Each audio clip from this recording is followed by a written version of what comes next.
Welcome to Wanna Bet, the daily gambling game show that takes betting seriously, but not much else.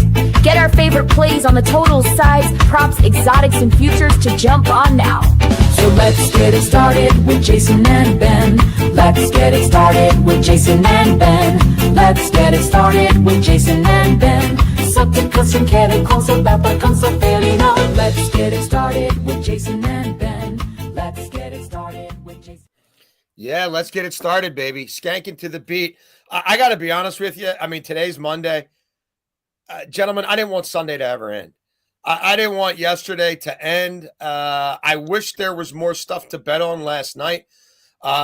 We are on a absolute heater here at Wanna Bet, but I'm not going to call it a heater because we're 2 months into this show now, and we have cashed for you on a damn near nightly basis, and we have cashed for you hand over fist, and we ain't stopping anytime soon. Thank you for tuning in. It's Jason and Ben with our buddy Eric Casillas, who joins us every Monday. If you're new to the game, first, second, and third down, our favorite plays of the day, 1 through 3. Third down's the money down in the NFL. It's our money pick, the one we like the most.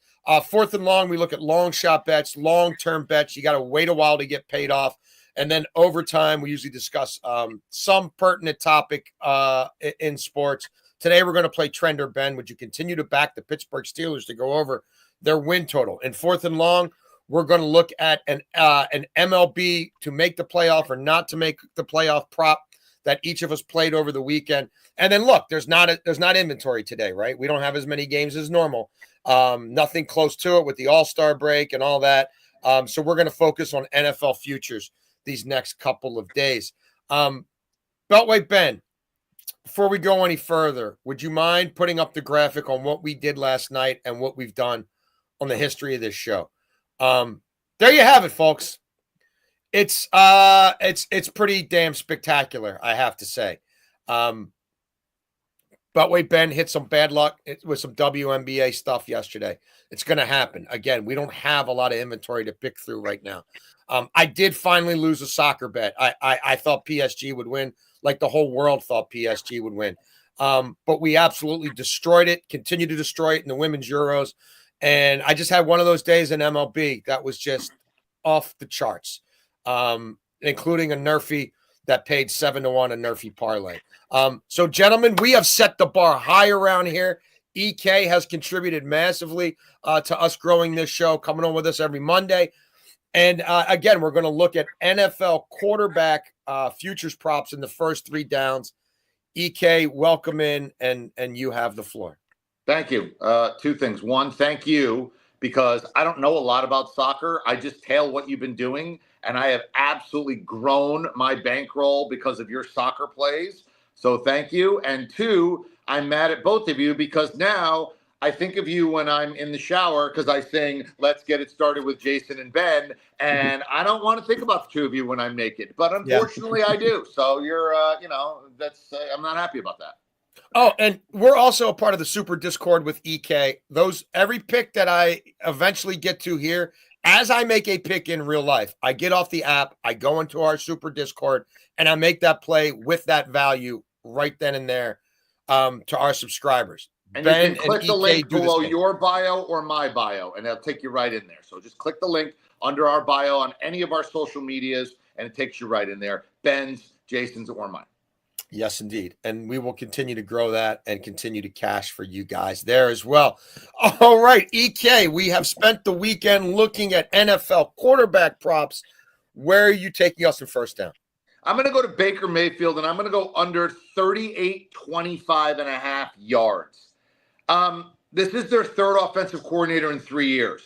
And all indications seem like they're going to go back to what they were 2 years ago and not necessarily last year. Mm-hmm. And if they do what they did 2 years ago, he averaged 238 passing yards a game. That means if he doesn't play every game, he goes under this. So he can't slump. He can't get injured. He can't fall off at all. If every variable doesn't align, he won't go over this number. So I'm going to play under 38.25.5 for Baker Mayfield yards, thinking there's going to be some new adjustment, There's going to be some regression off of last year. It'll look more like every other year of his career. And if it does, he's got to play every game and play well, or else I win this. Excellent. Beltway, Ben, first down. Yeah, first down. I'm going to go with Aaron Rodgers over 22.5 passing touchdowns at -110. He's over this in 6 of the last 7 seasons, and the one that he didn't go over was the Achilles tear. I understand now it's a different situation, but this is Rodgers' offense, not Arthur Smith's, and we all know that. We've talked about it a million times on here. He likes to see the best from himself. Russ threw 16 touchdown passes in 11 games last year, and that was a part of something completely different. They bring in DK Metcalf, who can score touchdowns, right? 10 and 12 back in 2020 and 2021. Jonnu Smith comes in. He had 7 touchdowns in his final 8 games of the season last year. So I do think that Aaron Rodgers is going to be throwing the football a bunch. And they don't have the bruiser at the goal line in Najee Harris. Exactly. Right? They have quick backs. And one thing we see with Jaylen Warren, what he can do in the passing game. So he's probably going to take some receiving touchdowns compared to rushing, tighten the red zone. So I do like Aaron Rodgers over 22.5 passing touchdowns.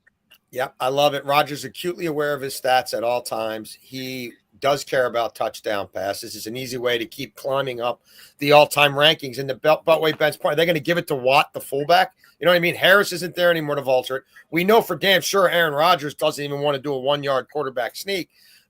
Yes, I think throwing the ball to Warren in the flat and goal-to-go situations is going to be a go-to for them. And he now has 2 big tight end targets in close range, guys who can box out like power forwards. More on the Steelers in overtime. You don't want to miss that.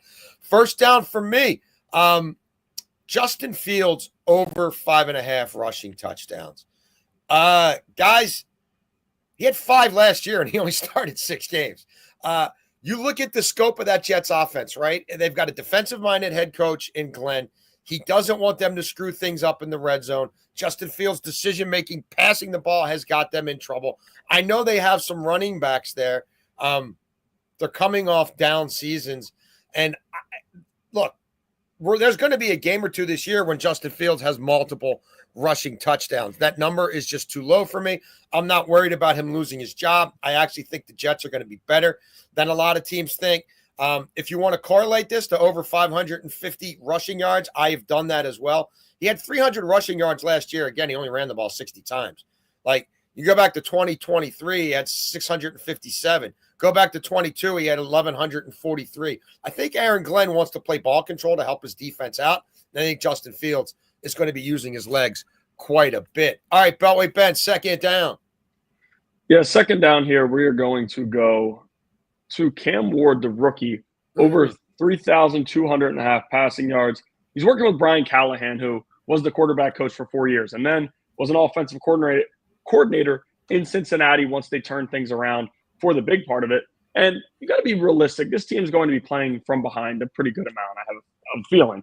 And they're not going to be handing the football off, right? You have Calvin Ridley, who was, top 20, top 25 in receiving yards last year. You bring in Tyler Lockett, who, of course, he's in the downside of his career, but is still a veteran receiver who knows how to get it done. And then Von Jefferson's your 3, and that's not super exciting, but at the same time, you don't have to worry about Treylon Burks being on the field because he really has not given them anything since they took him. You look at him last year, second in the country, 4,313 passing yards in Miami. He's a risk taker. And I know this is the NFL compared to college, but he's going to be running around, taking shots down the field. We're going to see Jameis Winston numbers in some of these games, to be quite honest with you. That's the type of player he is right now. He still needs to mature.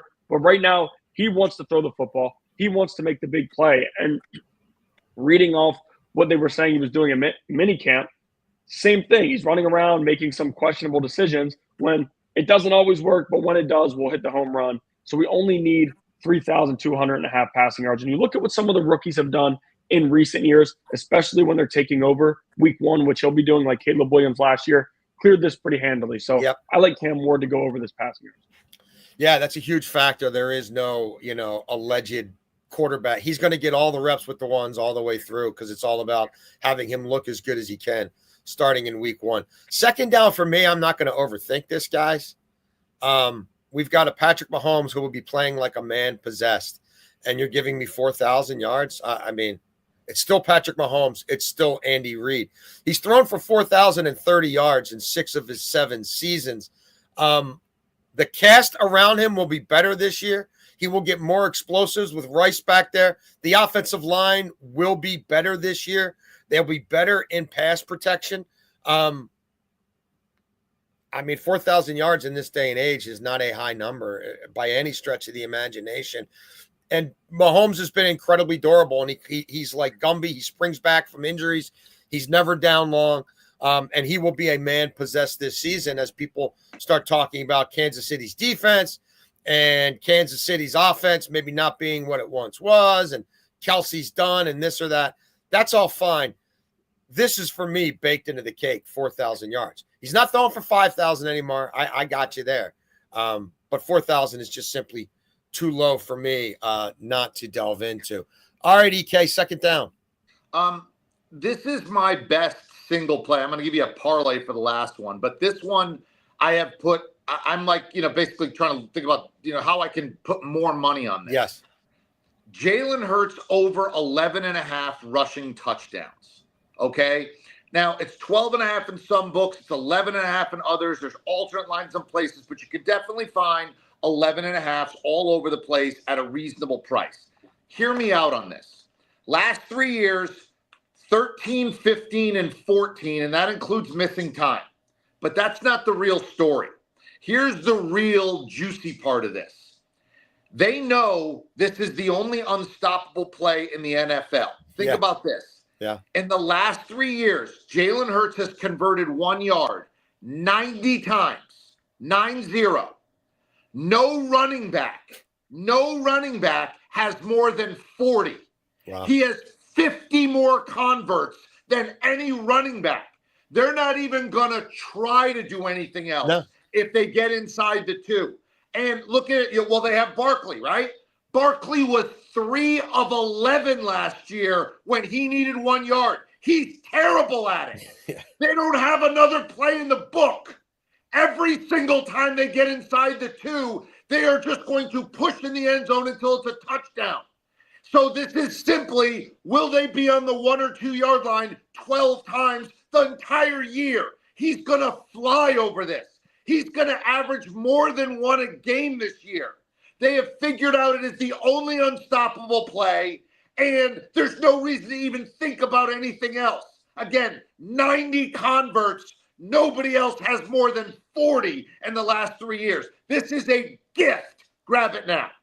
Well, and if you think about it on a per game basis, right? So they're saying basically 1 touchdown in 2/3 of the games.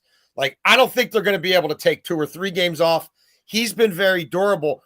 And by week 3, when he's got 3 rushing touchdowns in the first 2 weeks, Jalen Hurts, anytime touchdown at kickoff is going to be what? Minus 250? Yeah. You know what I mean? Minus 275. Like, because that's where it goes. That's where it gets. I got to get less than 1 a game. I got to get less than 1 a game. Right. And he's going to be minus money in every game. Yeah. They don't have And if you want to double dip, they don't double have dip. anything else.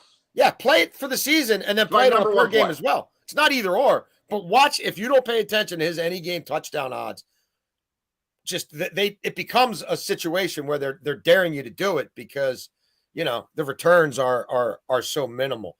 Okay, third down for me. You guys know I'm heavy on the Packers if you've watched this show at all. And I love Jordan Love, 25.5 passing touchdowns. Gentlemen, he had 25 last year and he was never healthy. And he was leading the league in interceptions in the first half of the year because he couldn't push off his back foot because he came into the year banged up, and then he hurt himself even more on that soft turf in Brazil. The year before, he had 32, and he only played 14 full games. Have I sprinkled 25-1 on him to lead the league in passing touchdowns? Yes, I have. But this figure is just entirely too low. It's a head coach who's a quarterback guru. It's an offense that's multiple, right? If you try to bet on the Packers any given game, who's going to be the star offensively in the pass game, you don't know. From catching touchdown passes to going over 100 yards, because he will just be a point guard and spread it around. He doesn't run as much as he probably could, and coming off an injury-marred season, I don't expect that to tick up. Yes, Jacobs will get his, but this kid's throwing for over 30 touchdowns. I will play this in alt markets over 30. Like I told you guys, I have already dabbled on 25-1 for him to lead the league in passing touchdowns. He is that good. He's got a great cast around him, and that defense in year 2 under that coordinator is going to give him even more short fields And they will score from distance. They will take deep shots, and he's great in the red zone. And he cut down on the interceptions last year as he got healthier. So that's my favorite QB prop. All right, EK, how about you? You got that parlay? Yeah, and I'm thinking a lot on the same lines as Ben is with his Cam Ward. I looked at both of these two guys. I love the Cam Ward play that he has, but I'm going to take Bryce Young at the same number, and I'm going to parlay it with over 18.5 touchdown passes. So look, basically, if he stays healthy and keeps the job, he's going over these two numbers. So why only play one? Yeah. Right? How is he going to throw the touchdown passes and not have the yards, or the yards not have the touchdown passes? And here's what I think. I think the light's going on for him. I'm willing to bet it. And by the way, this is going to pay very nicely if you have both of these. I'm basically asking for one touchdown a game. And when you look at the game logs last year, Bryce Young essentially played 11 games, right? He got benched. He had one game where he threw one pass. He had one game where he threw like 4 passes. He is essentially, I throw all that out. In his last 10 games, he had 15 touchdown passes. That's 1.5. We only need one. We need one per game, essentially, when we look at this. I think he takes a step forward. He doesn't even have to be better than he was last year to easily clear these hurdles, and I think he will be better, unless he absolutely sucks. And I don't say that very often, but unless he's an absolute bust, we're going to cash this ticket. So don't just take one, parlay it, and good luck. If you watched our NFC South breakdown, I'm fairly bullish on the Panthers. I love the way the schedule sets up for them. They have turned the corner to a certain degree. And this kid, I think the way it sets up for him, he will be able to pick up where he left off last year. The first 7 weeks, I like it. I'm on the Panthers over their win total. I've played them a notch up in alt markets as well. All right, third down, Beltway Ben. Yeah, third down here, we're going to finish with Dak Prescott, 4,000 plus passing yards and plus 110 rather. This isn't a Cowboys success bet, right? This is the king of garbage time. Yes. We just need him to throw the football. And health is the only thing here, right? You look at his last 3 healthy seasons, 4,902, 4,449, and 4,516. You look at their backfield, right? Javonte Williams and Miles Sanders. That's a running back by committee. Neither of those guys are asking for the football or forcing the ball their way. It's going to be Dak stepping back and throwing the football a ton. And that's what it's going to be all season long. CeeDee Lamb and George Pickens. I get it. George Pickens, we know what he's going to do to the locker room. But we also know the big play that he can make. And with Dak throwing the football down the field, I have a feeling the Pickens will have some success in that area. CeeDee Lamb, one of the game's best wide receivers. Jake Ferguson, probably a top 6 tight end in the NFL. Very, very reliable guy when healthy. So I just, with plus money for 4,000 passing yards, again, health is the only scare for me here. I just have to take it at plus 110. Excellent. Before we get to fourth and long, MLB futures playoff teams to make or miss the playoffs. Real quick, I just wanted to give out, it's an official play. I love it. Norway, Italy play on Wednesday in the Women's World Cup. Both teams to score minus 125. EK, you had a quick play on Home Run Derby tonight? Yeah, I'll try to make this quick, but to me, I sort of have some rules with Home Run Derby every year. We knocked it the last 2 years stiff on air, so I'm going to try to make it 3 for 3. No new guys, but the problem is this year, everybody's new, and only one guy's done it twice, so I got to throw that one out. But no new batting practice guys, all right? There's pressure and a rhythm. So Cal Raleigh has his dad throwing to him. His dad's going to walk out. There's going to be 60,000 people there. Yeah. Okay. Jazz Chisholm has his stepfather throwing to him.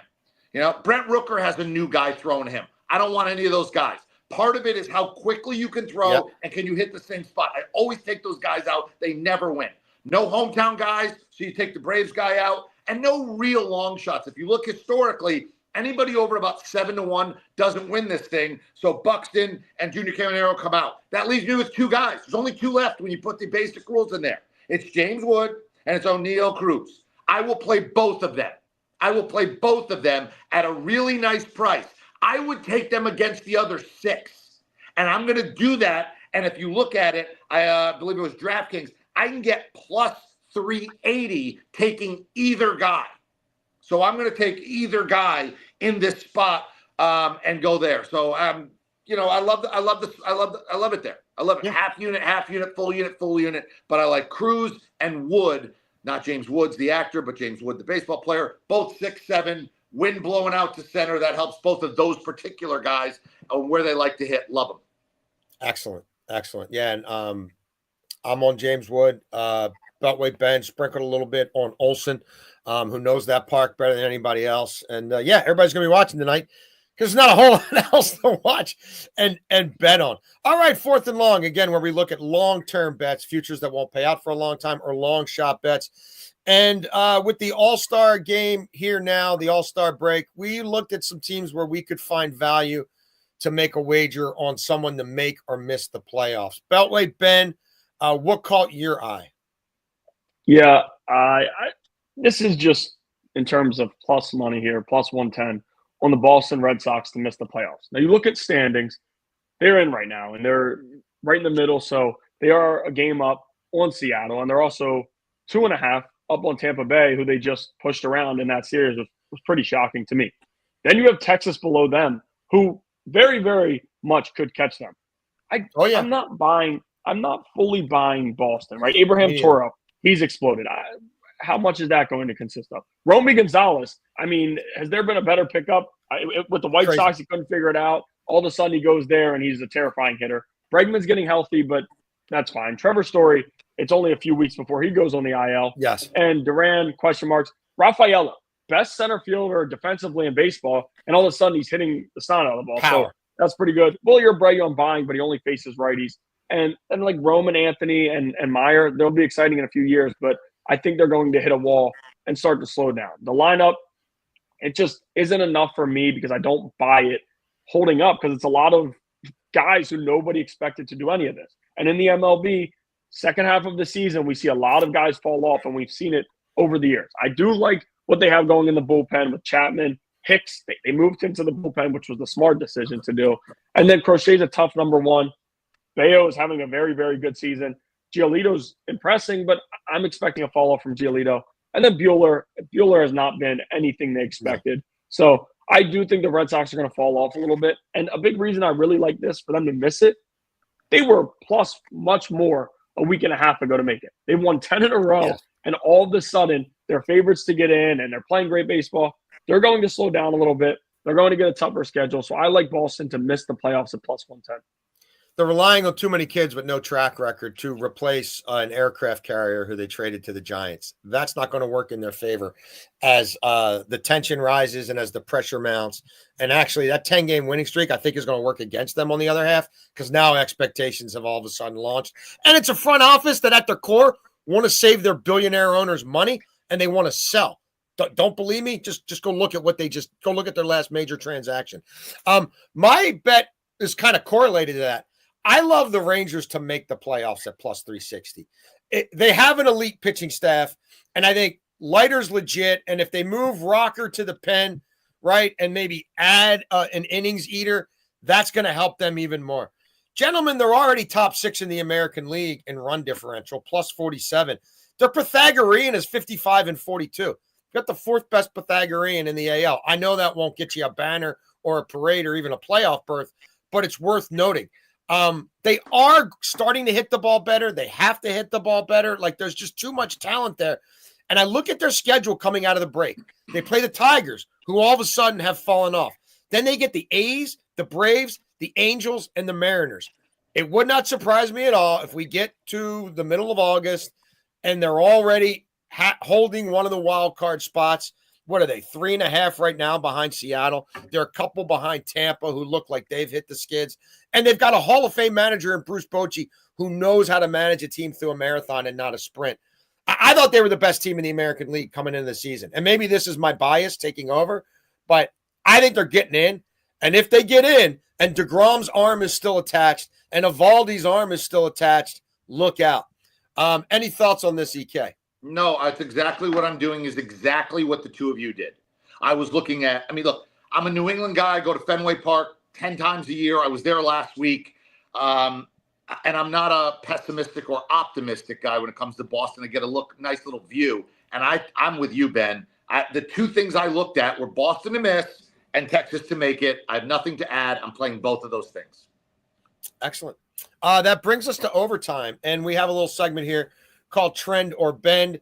If you're riding with the trend, then you're riding with our friends with the aerobic gear, and leg warmers, 3 of EK's ex-girlfriends. And if you're not, then you're with Tom York and Radiohead and the boys with the Bends. Trender Ben, get it? The Bends, all-time great album. Beltway Ben still hasn't heard it. EK hears it more than he would like, but I'm sure it's growing on you. Your son's probably playing more like the stuff like on the other side of like Kid A, where it's just totally electronica. Like, I don't know if he plays the Bends much, but he plays them all. He's a music major in college. So he's playing. And a Radiohead kid. So I'm hearing everything. I mean, you want a bootleg from Sao Paulo 14 years ago, he's got it. Okay. I might. I don't want to talk about that on air, but I'll hit you up off air about that. Pittsburgh Steelers, all they do is cash on the win total. The trend is the Pittsburgh Steelers have gone over their win total 5 straight years. That is the longest active streak in the NFL. And Mike Tomlin, Mike T, 18 years at the helm. He's 13-5 to the over on Steeler win totals, and we know he's never had a losing season. And they're always in playoff contention. I'm not going to belabor the point. I've told you guys in the past, I'm on them for plus money to make the playoffs. All Aaron Rodgers has to do is be a replacement level quarterback. The defense will be better this year. The offensive line is better. Getting Harris out of there will make the run game better. And I love the Jonnu Smith pickup. They know how to win games. They go on the road, they win games. So that's where I am. Beltway Ben, what are your thoughts on Steelers win total? Yeah, this isn't to win the Super Bowl. This isn't anything special. It's for them to do what they've done so much under Mike Tomlin. You didn't go out and make those trades and sign Aaron Rodgers to be bad, right? And 9 wins is something that we'll see them do pretty regularly. They were able to do it last year with Russell Wilson. And again, Rodgers, I'm not that high on Rodgers right now in his career, but I think you just have to be realistic when you look at the two situations and understand they're in a much better situation now. And you're going to have DK Metcalf, who's very, very good player. You're going to have Jalen Ramsey, who you can move around. Minkah Fitzpatrick, as big as a lot of people are making that deal, he was an issue last year for them. Like there was a lot of frustration on that defense. Everybody was talking about him without saying his name in post game. So I do think that the Steelers will be better this year. They're not a Super Bowl team for me in any way, but to get to 9 wins, a thing that Mike Tomlin's done so much in his career, like I said, it's too much on brand for them. So I'm gonna buy this trend. Also, the new age Steelers, they will be trading draft picks for players by the deadline if they need a shot in the arm. We know that. They're all in for this year. So it ain't about them picks. It's F them picks in Pittsburgh. EK, your thoughts? Look, you know that my whole thing in doing this for a living is I have probably 10 or 12 commandments, rules, whatever, and I try to stick to those. And I may not always play those, but I don't play against those. And one of the things is I play streaks, right? Team gets on a losing streak in baseball, I hammer them every night until they win. Boston, right? You just hammer them every night until they lose. It's been 10 in a row. You know how many streaks have to be broken for you to not get your 7 in a row, once it's 3 either way? So I don't like playing against the streak. So I don't want any part of the 8.5 because I think they're an under team, but I'm not going to play it because I respect the streak and the streak's going the other way. I will play them to not make the playoffs, though, if I was going to do anything. I don't love the schedule. They got to go to Dublin in the middle of the year to play Minnesota. You got Cincinnati twice. You got Green Bay. You got to go out to L.A. and see Harbaugh. You got to play Baltimore twice. You got to play Buffalo. You got to go into Chicago. You got to go into Detroit. It's a brutal schedule. And I don't think they'll get into the playoffs. So I think they're the 3rd best team in the division. And the 3rd best team in this division with that schedule will not make the playoffs. So I wouldn't touch the 8.5 because I don't violate streaks, but I would play them not to make the playoffs. So I was going to do anything with Pittsburgh. There you have it, guys. Speaking of streaks, Beltway Ben, could you again let everybody know how we did last night and how this show, you and I have done on this show since it launched May 21st? There you have it, friends. This is a vocation for us. It is a way of life. It is a lifestyle. We are hours a day, crunching numbers, handicapping games, and we're trying to provide the very best of the best for you on our Super Discord and right here on WannaBet. You can find everything you need about how to sign up for the Super Discord in the link tree on any of our Twitter pages. You can find Ben and I back here tomorrow. We'll be looking at our favorite wide receiver props as well as some other plays. And then Ben's out of town the rest of the week, so we'll be on a little all-star break hiatus. But you can find us on social media. You can find us almost every day right here at WannaBet. You can find EK with us on Mondays. Thank you for watching WannaBet.